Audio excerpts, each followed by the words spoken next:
বিএনপির সিনিয়র যুগ্ম মহাসচিব রুহুল কবির রিজভী বলেছেন, দেশকে আর দিল্লির গোলাম বানানো যাবে না।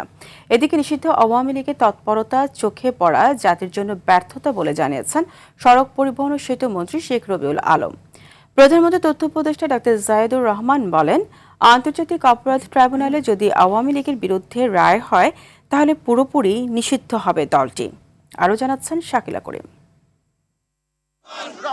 আওয়ামী লীগের প্রতিষ্ঠাবার্ষিকীকে ঘিরে মঙ্গলবার নয়াপল্টনে বিএনপির কেন্দ্রীয় কার্যালয়ের সামনে দলটির বিক্ষোভ মিছিলের পর সমাবেশের আয়োজন করে বিএনপি।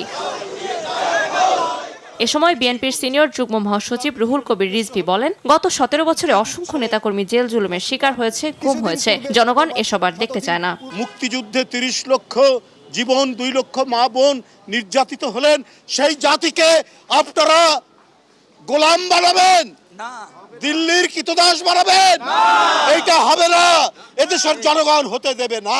সকালে মুন্সিগঞ্জের সিরাজদি খান উপজেলার চর গলগলিয়া মৌজায় পদ্মা রেল লিংক প্রকল্পের আওতাধীন এলাকায় আয়োজিত বৃক্ষরোপণ কর্মসূচির উদ্বোধনী অনুষ্ঠানে প্রধান অতিথির বক্তব্যে সড়ক পরিবহন ও সেতু মন্ত্রী শেখ রবিউল আলম বলেন, জনগণ ও আইনের সমন্বিত সিদ্ধান্তের ফলেই দলটি এখন নিষিদ্ধ।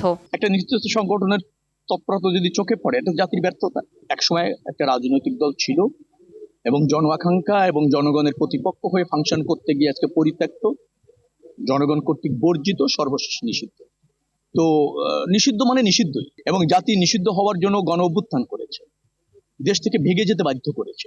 জনগণ রাজনৈতিক দলের বৈধতা দেয়, আইন এবং জনগণ একত্রিত করে সমন্বিতভাবে। এখন জনগণও তাদেরকে নিষিদ্ধ করেছে এবং আইনও তাদের নিষিদ্ধ করেছে। অতএব নিষিদ্ধ কোনো বিষয় নিয়ে কথা না বলে। অন্যদিকে বিকেলে সচিবালয়ে প্রধানমন্ত্রী তথ্য উপদেষ্টা ডাক্তার জাহিদুর রহমান বলেন, কার্যক্রম নিষিদ্ধ আওয়ামী লীগ একটি মাফিয়া দল। আওয়ামী লীগ একটা রাজনৈতিক দল, এটা একটা মাফিয়া দল। এই কথাটা আমি বহু বছর থেকে বলছি। তার চেকলিস্টটা দেখা হবে যে জুলাইয়ে যে ক্রাইম এগেনস্ট হিউম্যানিটি হয়েছে, মানবতা বিরোধী অপরাধ হয়েছে, তাতে সে দল হিসেবে জড়িত ছিল কি। এটা একটা বিচারিক প্রক্রিয়া। যদি সেটা হয়, তার সমর্থন কেমন থাকুক আর যাই হোক, এটা নিষিদ্ধ করার সিদ্ধান্ত হয়তো আদালত নেবেন। আমি হয়তো বলছি, কারণ এটা আদালতের জুরিসডিকশন, আমাদের কিছু করার নেই।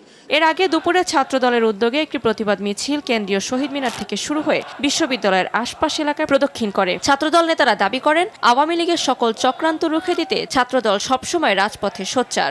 আওয়ামী লীগের ইতিহাস, তাহলে আওয়ামী লীগের ইতিহাস হলো গণতন্ত্র হত্যা করার ইতিহাস। তার অঙ্গ সংগঠনকে এই প্রতিবাদ সমাবেশ থেকে হুঁশিয়ারি উচ্চারণ করে বলতে চাই, এই আপা কোনোদিন ফিরবে না।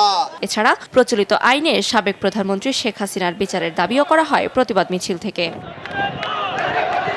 শাকিলা করিম, RTV, ঢাকা।